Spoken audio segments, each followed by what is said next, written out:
রিপন, আরিফ, শামীম তারা 3 বন্ধু, খুব ভালো বন্ধুই ছিল।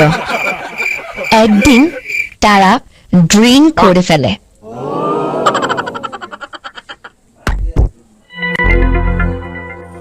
এবং বেশ মাতালো হয়ে যায়। তারা বাড়ি ফেরার জন্য একটি গাড়িতে ওঠে। গাড়ির ড্রাইভার বুঝতে পেরেছিল যে তারা 3 জনই মাতাল, তাই সে একটু চালাকি করলো।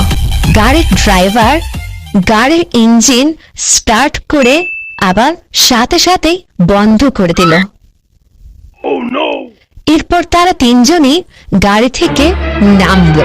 আরিফ বলল, অনেক ধন্যবাদ মামা, আমাদেরকে আমাদের বাড়ি পৌঁছে দেওয়ার জন্য। শামীম বলল, ধন্যবাদ মামা, এই নিন 10 টাকা বকশিশ।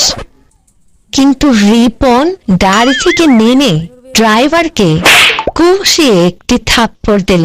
ড্রাইভার মনে মনে ভাবলো রিপন হয়তো মাতাল না, সে হয়তো সব বুঝে ফেলেছে। কিন্তু রিপন বলল, শালা, এইভাবে কেউ গাড়ি চালায় নাকি? কি স্পিডে গাড়ি চালালি তুই? মাইরাই তো ফেলাইছিস একটুর জন্য।